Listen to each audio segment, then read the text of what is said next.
Hello बच्चों, नमस्कार। I M C के सर फ्रॉम के कॉमर्स अकेडमी नासिक और दोस्त आपका एक बार दिल से स्वागत करता हूँ। Welcome to commerce. 10th होने के बाद लाइफ का one of the important decision कि करियर क्या किया जाए, साइंस कॉमर्स आर्ट्स क्या सिलेक्ट किया जाए, डिप्लोमा लिया जाए या फिर सब कुछ छोड़ के घर पे बैठा जाए। ऐसे बहुत सारे ऑप्शंस आपके सामने हो गए और ये सब ऑप्शन में से आपने एक गोल्डन ऑप्शन सिलेक्ट किया कि आपको कॉमर्स सिलेक्ट करना है। तो for this welcome from heart.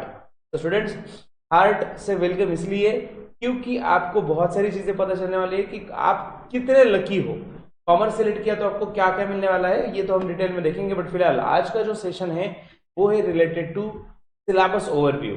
अगर आप 11th कॉमर्स में आ चुके हो, सिलेक्ट कर लिया है, तो एग्जैक्टली 11th कॉमर्स में रहेगा क्या, ये बहुत बड़ा क्वेश्चन मार्क है। क्योंकि एक तो हमारी इच्छा थी या फिर पेरेंट्स ने फोर्सफुली डाल दिया, जो भी है, कॉमर्स में आ तो गए, लेकिन कॉमर्स में आने के बाद कुछ आइडिया नहीं लग रहा कि एग्जैक्टली कॉमर्स में होगा क्या।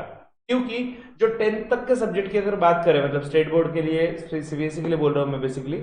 अगर आप 10th तक की बात करें तो सर हमें साइंस था, सोशल स्टडीज था, उसके साथ साथ इंग्लिश है, मराठी है, हिंदी है, ये सब सब्जेक्ट थे। लेकिन कॉमर्स से रिलेटेड आज तक कुछ नहीं पढ़ा। ठीक है, अगर आप आईजीसीएसई या फिर आईसीएसई बोर्ड से बिलोंग करते हो, अपने 9th से भी आपको कॉमर्स लेने का ऑप्शन था, but otherwise most of the students ऐसे ही बिलोंग करते हैं। 10th तक कॉमर्स का सी भी नहीं पता था, अब कॉमर्स में आ चुके हैं। तो स्टूडेंट्स, आज का सेशन है लेट्स टेक एन ओवरव्यू। तो जस्ट दोस्तों, जर्नी के लिए रेडी हो जाओ। केकेसीए के साथ ये जर्नी हम देखने वाले हैं, और अगर आप केकेसीए के साथ पूरी जर्नी अगर देखना चाहते हो, सक्सेसफुली कॉमर्स की जर्नी, तो डेफिनेटली आपका एडमिशन आप जल्दी बुक कर सकते हो। स्टूडेंट्स, सबसे बड़ी खासियत केकेसीए की है that we believe in super 30 only. हमारा मैक्सिमम स्ट्रेंथ सिर्फ 30 स्टूडेंट्स का होता है, क्वांटिटी में नहीं, क्वालिटी में बिलीव करते हैं हम। 7 ईयर से क्लासेस प्रोवाइड कर रहे हैं। I am chartered accountant by profession and teacher bye passion. Okay, हमारी पूरी टीम मेहनत से काम कर रही है और डेफिनेटली आपको क्वालिटी कंटेंट दे रही है। सो स्टूडेंट्स, नासिक में 2 जगह पे हमारे क्लासेस भी है, एक कॉलेज रोड पे ब्रांच है और एक केके कॉलेज के पास, और ऑनलाइन में तो पूरे महाराष्ट्र के बच्चे हमसे पढ़ ही रहे हैं। तो अब हम अपने टूर को, अपनी जर्नी शुरू करती है। तो चलो बच्चों, सीट बेल्ट बांध लो, सीट बेल्ट बांध लो, जर्नी स्टार्ट करते हैं अपनी सिलेबस की। Let's see. सबसे पहले तो फिर से एक बार बच्चों, आपका 11th कॉमर्स में स्वागत है। बेसिकली 11th में कॉमर्स आपने लिया है तो एचएससी बोर्ड का भी ऑप्शन था, सीबीएसई का भी ऑप्शन है, आईएससी का भी ऑप्शन है, बट ये जो लेक्चर बनाया गया है it is for 11th commerce Maharashtra state board, जो एचएससी बोर्ड, उसके लिए है, क्योंकि उन्हीं का सिलेबस के बारे में हम देखने वाले डिटेल। ठीक है, तो स्टूडेंट्स, सिलेबस स्टार्ट करने से पहले ये चीजें मत भूलना, कभी मत भूलना, don't forget the following things. First point, you are lucky to get commerce. आप बहुत लकी हो कि आप कॉमर्स में आए हो। दूसरी चीज, your career will be brighter very very soon. तो बच्चों, जल्दी आपका करियर बहुत ब्राइट होने वाला है, ब्राइट, ब्राइटर, ब्राइटेस्ट होने वाला है, क्योंकि कॉमर्स में बहुत सारे अपॉर्चुनिटीज है, बहुत सारे अपॉर्चुनिटीज है, जिसकी वजह से आप आपका करियर गोल्डन बना सकते हो। ठीक है, next, you selected such a field. बच्चों, आपने ऐसा फील्ड सिलेक्ट किया है where you are going to learn practical things. आप यहाँ पे ऐसी चीजें सीखोगे जो रियल लाइफ चीजें, रियल लाइफ में आपको डे टू डे लाइफ में काम में आएगा। पैसा हर जगह पे होता है, बैंकिंग हर जगह पे होता है, टैक्सेशन होता है, ये सब चीज आप सीखोगे जो रियल लाइफ में आपको 100% काम में आएगी ही आएगी। ठीक है, next, you will be hero if you achieve the final aim. बच्चों, आपका जो फाइनल एम है, अगर आपने वो अचीव कर लिया तो आप हीरो हो, अदरवाइज आप जीरो हो। मतलब क्या स्टूडेंट्स, फॉर एग्जांपल मेरी खुद की बात करता हूं, मैं 2008 में 10th क्लियर करके सीए का सफर शुरू किया था। घर वालों की एकदम एक्सपेक्टेशन, भाई मेरा बेटा सीए बनेगा, पापा कहते हैं बड़ा नाम करेगा, ऐसे ही कुछ उम्मीद लेके स्टार्ट किया था सीए। बच्चों, जिस दिन तक आपके नाम के आगे सीए वो 2 लेटर नहीं लग गए, मतलब मेरे नाम के आगे जब तक नहीं लग गए, till that time you are zero for society. क्योंकि अगर आप गलती से भी कहीं फेल हो गए तो बात एक ही रहेगी कि क्यों कॉमर्स लिया, साइंस ले लेते अच्छा होता था। हम तो पहले ही बोल रहे थे कॉमर्स में कुछ है ही नहीं, कॉमर्स को ज्यादा वैल्यू नहीं मिल रही। तो बच्चों, वैल्यू नहीं मिलती जब तक आप आपका फाइनल एम अचीव नहीं करते। आई एम नॉट सेइंग कि आपको सीए ही करना है। फॉर एग्जाम्पल, आपका एम अगर आप एमबीए करने का सोच रहे हो, जब तक आप एमबीए कंप्लीट नहीं हो जाओगे, जब तक आपको जोरदार पैकेज नहीं मिल जाएगा, तब तक दुनिया के लिए आप फेल हो, दुनिया के लिए आप जीरो हो, जब तक आप खुद को प्रूफ नहीं करते। क्योंकि हम ऐसे सोसाइटी से बिलोंग करते हैं जहां पे आज भी मेंटेलिटी ये है कि अगर बच्चा अच्छा पढ़ने वाला है, होशियार है, तो ये साइंस में ही जाएगा, और अगर कुछ एवरेज स्टूडेंट है तभी वो कॉमर्स में जाएगा। ये सोच आज तक नहीं बदली है, और ये सोच जल्दी बदल भी नहीं सकती। लेकिन वो सोच तभी बदलेगी जो लोग आज आपको कॉमर्स सिलेक्ट करने की वजह से जो गाली दे रहे हैं, वही आपके लिए ताली बजाएंगे, लेकिन उसका सफर बहुत लंबा रहेगा। Okay, so you have to achieve your aim and then you will be a hero. Next, you required less money but more skills. सबसे इंपॉर्टेंट चीज बच्चों, कॉमर्स में अगर आप आ गए हो तो याद रखना, यहाँ पे इन्वेस्टमेंट फाइनेंशियली कम है, मेंटली बहुत जोरदार है। ठीक है, मैं डरा नहीं रहा हूं, आपको जस्ट बोल रहा हूं। उल्टा ये सोचो आप कि आपके पेरेंट्स की कमाए हुए हर एक पैसे की यहाँ पे वैल्यू है, और आप उनको रिटर्न दोगे आपके टैलेंट से, ना कि पैसे से। ठीक है, तो बच्चों पैसा तो ऑफकोर्स आउटपुट आएगा फ्यूचर में, बट फिलहाल क्लियर रखो कि इन्वेस्टमेंट मॉनिटरी कम, इन्वेस्टमेंट माइंड की ज्यादा है। ठीक है, चलो तो दोस्तों अपने पॉइंट पे आते हैं। आज हम एक सिलेबस का टूर लेते हैं, देख लेते हैं कि सिलेबस क्या क्या है, कैसा कैसा है। सो स्टूडेंट्स, फर्स्ट सब्जेक्ट जो है वो है इंग्लिश युवक भारती।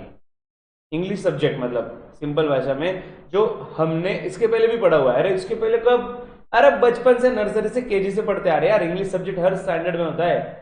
इंग्लिश सब्जेक्ट को आप जानते हो, ग्रामर वगैरह अच्छे से जानते हो, तो इंग्लिश सब्जेक्ट ये जो आप सीख रहे हो अब तक, यही इंग्लिश सब्जेक्ट आपको कॉमर्स में भी है और इवन साइंस में भी है। ये सब्जेक्ट हर जगह पे है। Students, English you must know, everyone should know the English, because sky is the limit. हम बोलते हैं स्काई तो बहुत ऊपर है, बट फिलहाल ग्लोबल लिमिट अगर हम सोचे इंडिया से बाहर जाना है तो of course you should know the English. और इंग्लिश की अगर बात करें तो इसमें थोड़ा सा पेपर पैटर्न वगैरह चेंज हो जाएगा बच्चों। अब तक हमें जो आदत थी कि बस पैराग्राफ दिया उसमें से आंसर ढूंढ निकालना, इसमें थोड़ा बहुत कुछ चेंज हो जाएगा कि पैराग्राफ के साथ साथ आपको कुछ याद रखने की भी चीजें रहेगी। बट हाँ, इंग्लिश सब्जेक्ट आप अच्छे से नोन हो, ये सब्जेक्ट आपको कंपलसरी है। ठीक है, नेक्स्ट सेकंड सब्जेक्ट जो है it is book keeping and accountancy. बच्चों most favourite subject of commerce student. अगर कॉमर्स स्टूडेंट्स का आप 100 स्टूडेंट को पूछो तो शायद से 90 स्टूडेंट तो भी यही आंसर देंगे कि मुझे अकाउंट्स पसंद है। ओके, इसको शॉर्ट में अकाउंट्स बोला जाता है, बुक कीपिंग एंड अकाउंटेंसी। ऐसा कलरफुल आपका 11th का बुक रहेगा। बच्चों रियल लाइफ में जो चीजें आप अप्लाई करोगे कि बिजनेस कर रहे हो, अगर आप खुद का बिजनेस कर रहे हो, किसी को गुड सेल किए, किसी से पैसा आया, किसी से लेना है, किसी को देना है, कितना कमाया, कितना गमाया, ये सब कुछ हिसाब रखने वाला एक सब्जेक्ट दैट इज अकाउंट्स। और ये सब्जेक्ट बहुत इंटरेस्टिंग है और हम बहुत डिटेल में पढ़ने वाले हैं। सबसे मोटा बुक इसी का रहेगा।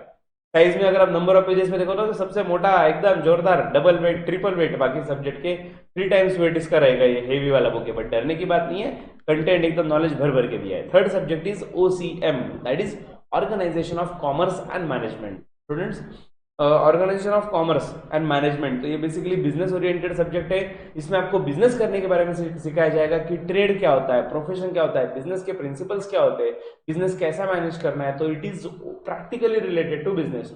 तो सर क्या इस पे प्रैक्टिकल सॉल्विंग वाले क्वेश्चन पूछेंगे? नहीं नहीं बच्चों, इसमें सॉल्विंग वाले क्वेश्चन नहीं है। सॉल्विंग वाले क्वेश्चन तो इसके पहले सब्जेक्ट जो था ना अकाउंट्स, इसमें प्रैक्टिकल क्वेश्चन आएंगे सॉल्विंग वाले। ठीक है, OCM में सॉल्विंग वाले सब्जेक्ट नहीं है, टॉपिक नहीं है, लेकिन हाँ इसमें जो थ्योरेटिकली दिया गया नॉलेज है वो रियल लाइफ में प्रैक्टिकली एप्लीकेबल है। एकदम रियलिस्टिक बिजनेस ओरिएंटेड नॉलेज इस सब्जेक्ट में दिया गया है। ठीक है, next economics, compulsory subject. Compulsory subject है बच्चों इकोनॉमिक्स। और इकोनॉमिक्स मतलब डे टू डे लाइफ में हम सुनते हैं कि हमारी इकोनॉमी में इन्फ्लेशन चल रहा है, महंगाई चल रही है, पॉपुलेशन बढ़ती जा रही है, तो ये सब पूरे इकोनॉमिक लेवल पे समस्या आती है। तो बच्चों ये इकोनॉमिक्स हम डिटेल में जानेंगे इस सब्जेक्ट में। माइक्रो इकोनॉमिक्स क्या होता है, मैक्रो इकोनॉमिक्स क्या होता है। बहुत सारे बच्चों को ये सब्जेक्ट थोड़ा डिफिकल्ट जाता है कि भाई इसमें थ्योरी याद नहीं रहती वगैरह, लेकिन बच्चों अगर आप पॉजिटिव एटीट्यूड से डे 1 से अगर आप स्टडी करो तो ये सब्जेक्ट डेफिनेटली आपको मारेगा नहीं तारेगा। ठीक है, अच्छे से स्कोर देगा। Next is SP, that is secretarial practice. तो स्टूडेंट्स अगर आप लाइफ में कभी सेक्रेटरी बनना चाहते हो, सर हम सेक्रेटरी, अरे बच्चों सेक्रेटरी मतलब किसी पर्सन का नहीं बोल रहा हूं मैं, किसी पर्सन के असिस्टेंट बनने की बात नहीं चल रही है, कंपनी के सेक्रेटरी बनने की बात चल रही है। कंपनी सेक्रेटरी, बहुत सारे स्टूडेंट्स 11th-12th के बाद एज अ ड्रीम करियर वो सोचते डेफिनेटली CS के बारे में, दैट इज कंपनी सेक्रेटरी। तो कंपनी सेक्रेटरी के बारे में डेफिनेटली सोचा जाता है करियर बनाने के लिए। तो स्टूडेंट्स याद रखना कंपनी सेक्रेटरी का जो करियर है वो बनाने के लिए बेसिक स्टेप आपको इस सब्जेक्ट में आपको पता चलेगी, सेक्रेटरियल प्रैक्टिस। मतलब as a secretary of course ये आपकी रिस्पॉन्सिबिलिटी है कंपनी को मैनेज करना। तो कंपनी को मैनेज करने से रिलेटेड एग्जैक्टली सेक्रेटरी क्या क्या करेंगे, सेक्रेटरी कहाँ कहाँ पे होते हैं, उनकी रिस्पॉन्सिबिलिटीज क्या होती है, एग्जैक्टली सेक्रेटरी के फंक्शंस क्या है, ये बहुत कुछ जानेंगे हम बच्चों। और ये रियल लाइफ में अगर आप कंपनी सेक्रेटरी बन जाओ तो ये पूरा सब्जेक्ट रियल लाइफ में एप्लीकेबल करोगे, ठीक है। तो स्टूडेंट्स हमने बेसिकली देखे 5 सब्जेक्ट अब तक, उसमें इंग्लिश, अकाउंट्स और मोस्टली इकोनॉमिक्स, ये 3 तो कंपलसरी है। ओसीएम भी मोस्ट ऑफ द जगह पे कंपलसरी, बट कहीं कहीं पे उसको ऑपरेशन कोऑपरेशन नाम का सब्जेक्ट है जो हम आगे बात करेंगे, जो ऑप्शन में दिया जाता है, ठीक है। और सेक्रेटरियल प्रैक्टिस, ये जो एसपी सब्जेक्ट है इसके भी ऑप्शन में दिया जाता है एक सब्जेक्ट, उसका नाम है मैथमेटिक्स एंड स्टैटिस्टिक्स। अगर आप खतरों के खिलाड़ी हो, अगर आप खतरे आपको पसंद है, आपको अगर मैथ्स पसंद है बच्चों, आपका कैलकुलेशन बहुत बढ़िया है, तो डेफिनेटली मैथ सब्जेक्ट आपके लिए बना हुआ है। Math subject is also very good, उसमें कोई डाउट नहीं है। और बहुत सारे बच्चे ये भी सोच के कॉमर्स लेते हैं, वन ऑफ द स्टूडेंट में भी था कि मेरा मैथ्स अच्छा है इसलिए मुझे कॉमर्स लेना है। तो बच्चों मैथ्स यहाँ पे, और अगर आप देखो बाकी सब सब्जेक्ट के एक ही बुक थे, लेकिन यहाँ पे 2 बुक दिए हैं। So mathematics and statistics commerce part 1 and commerce part 2, तो मैथ्स ये सब्जेक्ट है। साइंस में भी जाओगे तो मैथ्स तो है ही।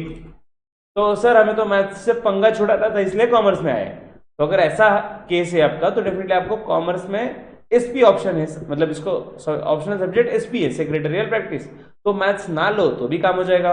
और अगर आपका मैथ्स प्लस पॉइंट है, आपको मैथ्स बहुत ज्यादा पसंद है, तो डेफिनेटली मैथ्स लीजिएगा। सर मैथ्स लेने का बेनिफिट क्या होता है, बेनिफिट अगर ये बच्चों, अगर आप फ्यूचर में ऐसा कुछ करियर करना चाहते हो जैसे कि चार्टर्ड अकाउंटेंसी, सीए करना चाहते हो, तो उसके एंट्रेंस एग्जाम में ही एक सब्जेक्ट है मैथ्स। तो अगर आप 11th-12 से मैथ्स करो तो आपके लिए वो क्रैक करना ईजी हो जाता है। अगर ना भी करो तो बहुत कुछ गाड़ी अटक जाती है, ऐसा कुछ नहीं है, ठीक है।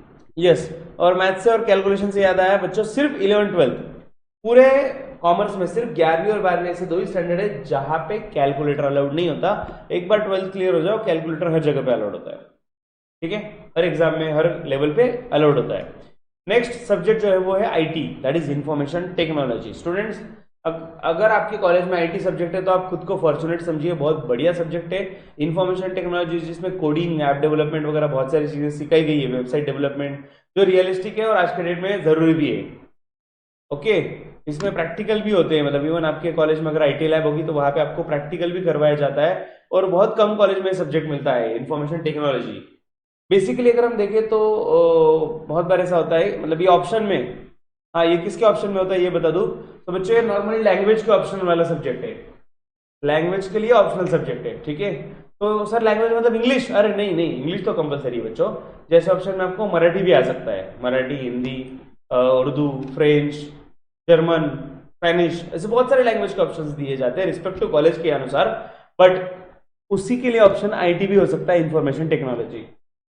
अब इसका प्लस पॉइंट एक, पहली बात तो सीखने को मिलेगा कोडिंग वगैरह जो प्रैक्टिकल रहेगा, और दूसरी चीज लैंग्वेज में हम इतना स्कोर नहीं कर सकते, बराबर ना, कहीं लिमिटेशन आ जाता है। सर क्या बताए, अभी ऐसे था सर 10 मार्क का, इतना भर भर के लिख किया, लेकिन 10 में से 10 नहीं मिले, ऐसे में पूरे मार्क्स नहीं मिलते। ओके, बहुत सारे ऐसे क्वेश्चन है, लेकिन आईटी ऐसा सब्जेक्ट है बच्चों जहां पे आपको fill in the blanks, true और फॉल्स टाइप ही क्वेश्चन मेजॉरिटी पूछे जाते हैं, और आप इसमें 90+ आसानी से स्कोर कर सकते हो, ठीक है। नेक्स्ट, मराठी युवक भारती लँग्वेज, ऑफकोर्स आपली मायबोली, आपण आधी जन्मापासून मराठी बोलत आलोय, मला मराठी असल्याचा अभिमान आहे, मराठी मला सब्जेक्ट आवडतो, तो डेफिनेटली तुमच्यासाठीच हा सब्जेक्ट आहे पुरानो, युवक भारती मराठी, ठीक आहे। तो मराठी सब्जेक्ट घेतला पाहिजे का नाही घेतला पाहिजे, डिपेंड्स, आप तुमच्या इंटरेस्टवर डिपेंड आहे। तुम्हाला जर मराठी आवडत असेल, आपल्या लँग्वेजचा अभिमान असणं आणि सब्जेक्ट घेणं या 2 वेगळ्या गोष्टी आहे। मला पण अभिमान आहे, मी मराठी, याचा अर्थ जरुरी नाही की मराठीमध्येच सब्जेक्ट सिलेक्ट करायचा। आणि सगळ्यात मोठी गोष्ट स्टूडेंट्स, मेरा सबसे एडवाइस रहेगा, कॉमर्स आप इंग्लिश में ही स्टार्ट करो। ओके, ये जो माइंड में भर के रखा है ना कि सर हम पहले से मराठी में थे अब इंग्लिश में कैसे आए, जिंदगी में कभी ना कभी तो शिफ्ट होना था ना यार, अब हो जाओ ना। क्या होगा, ज्यादा से ज्यादा 11 में थोड़ी दिक्कत आएगी, परसेंटेज कम हो जाएंगे, मेरे भी हुए थे, कोई दिक्कत नहीं बच्चों, 1 साल कम मार्क्स हो जाए तो चल जाएगा, लेकिन फ्यूचर में आपको कहीं पे दिक्कत ना, इसलिए इंग्लिश में सीखना जरूरी है। तो इंग्लिश मीडियम सजेस्ट करिए, मतलब सजेस्ट किया जाता है हमारे साइड से। नेक्स्ट जो ऑप्शनल सब्जेक्ट है वो है हिंदी युवक भारती, ठीक है, मतलब इन शॉर्ट हिंदी लैंग्वेज का सब्जेक्ट दिया हुआ है, तो मराठी, हिंदी और लैंग्वेजेस ऑप्शन होते हैं, उसी के ऑप्शन में आईटी, इंफॉर्मेशन टेक्नोलॉजी होता है किसी किसी कॉलेज में। नेक्स्ट, कोऑपरेशन, स्टूडेंट्स कोऑपरेशन, ये सब्जेक्ट ओसीएम को, that is organization of commerce and management के ऑप्शन में आता है। Again it depends on college, mostly OCM subject दिया जाता है नासिक सिटी में एटलीस्ट, और इन्फॉर्मेशन टेक्नोलॉजी बहुत कम कॉलेज में होता है। वन ऑफ द कॉलेजेस केकेवाग, जो हमारे जो केकेवाग कॉलेज की जो ब्रांच है क्लास की केकेसीए की, वहां से नियरेस्ट 2 मिनट्स पे जस्ट कॉलेज है, ठीक है, और वहाँ पे ये सब्जेक्ट प्रोवाइड किया जाता है, इंफॉर्मेशन टेक्नोलॉजी। ठीक है, तो स्टूडेंट्स डेफिनेटली आपके लिए बहुत बेहतर अपॉर्चुनिटी है। ऐसे सब्जेक्ट हम भर भर के पढ़ने वाले हैं, तो हमारा टूर भाई फाइनली गाड़ी को इधर ब्रेक लगाते हैं। वीडियो थोड़ा लिमिटेड होगा 15 मिनट्स तक। जल्दी मिलेंगे सब्जेक्ट वाइज डिटेल में। ठीक है, ये तो हमने ओवरऑल सब्जेक्ट समझ लिए, लेकिन किस सब्जेक्ट में क्या कंटेंट है डिटेल में देखेंगे और चैप्टर भी स्टार्ट करेंगे। स्टूडेंट्स, अगर आप आपका एडमिशन बुक करना चाहते हो सुपर 30 में मिनिमम, देखो अगर आपको भीड़ में जाना है तो उधर, लेकिन भीड़ में नहीं क्वालिटी में जाना है तो इधर। तो बच्चों केकेसीए में आपका एडमिशन अगर कंफर्म करना है तो डेफिनेटली हमारे नंबर पे कॉल कर सकते हैं। नंबर देखो नीचे है 8483822271। डिस्क्रिप्शन बॉक्स में सब डिटेल दी गई है। See you in the class soon, bye bye and happy learning with केकेसीए।